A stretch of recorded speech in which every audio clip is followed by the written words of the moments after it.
Okay, in this tutorial I'll give you a little more insight into my texture design program and how I use it. In some cases I use it strictly for painting, like this.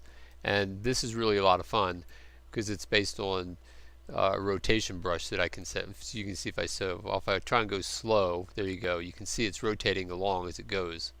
And so you get a lot of great effects. This might not be the most speediest program on the planet, but that's because I designed it in C Sharp, and I really wasn't designing a paint program from the beginning. It just kind of evolved to that. And I'll eventually probably write it in C++ Direct 3D because of the new changes in Windows 8, but that's a pretty big job to port it over. So for now, this is what it'll have to be. But this gives me nice textures that I can save, or I'll just clear the screen and I can use, say, these same colors.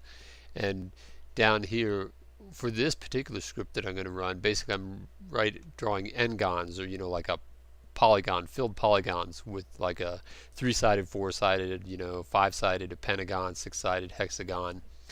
And so what I have in here is, here's the script. It's really straightforward. I have the important thing is I clear the canvas, I set the radius of what it's going to be at 4.1 right here, and I'm going to start a rotation of it.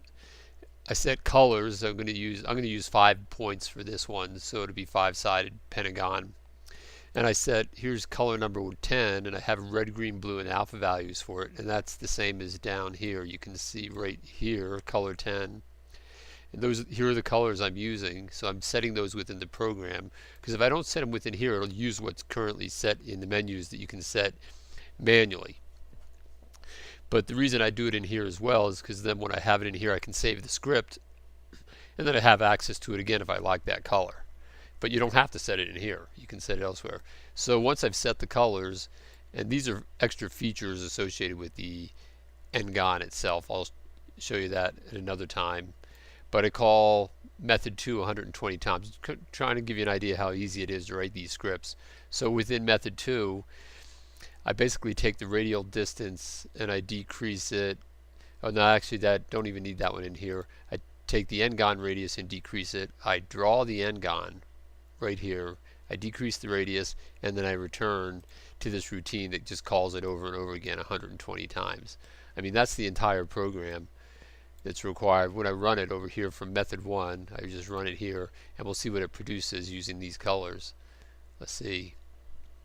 Okay, so there it is, all these filled nGons around the circle. So that gives me a pretty cool, quick, and easy script to work with. And then I can just, I'll just do it. I'll just save this as, I don't know, I'll save the image, and maybe it'll put it in maybe we have an nGon. I wonder if I have an nGon floral textures. I'll just put it in textures for Blender for the moment, and I'll save it as a PNG file, and I'll call it nGon 5, like that. So then I go into Blender, and here's just a designed image, so I can just load image right on top of that texture. I'll just go get that texture. Alright, there it is, loaded into the scene, just like that. Alright, I just have this model extruded up into space, so it's really easy to work with, and it gives me the ability to make all kinds of cool, fast textures in the scene like that. Alright, but the great thing about this is you can just come in and change the script and maybe make this, 200, like that, for red, and maybe just rerun it. Let's see, what was that? Be color number 10. You'll see color number 10 change down there here after it draws, and I have that magenta kind of color in there as well, or kind of light purple, violet maybe, in there like that. So it's very flexible, and these features and edges allow you to control well, I'll just do it. I'll just change. This is just a state variable. I just changed it to 1 here, and I'll rerun it, and you'll see that's on the edges. Here I've set to 1. You can see that here I'm changing that. That's what I changed, state. And then I run it, and you can see it's drawing the edges of the polygon like that. And then the sectors, I can change that as a variable, and I run that instead. Now it'll do the same thing, but that does the other ones. Let me see if you'll see it right along there, those inside edges. So there's just little features depending on what you're trying to design in the scene.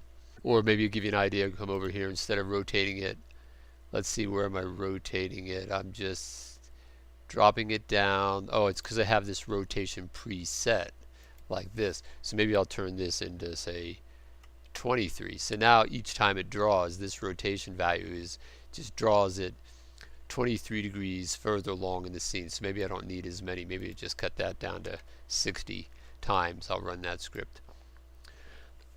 So now it does it. Oh, what a very nice pattern that is, huh? So you can generate all kinds of cool stuff in very short periods of time. Notice the cool alpha values in there as well. And that's it. Okay, well that's it for this video, and I'll see you in the next video.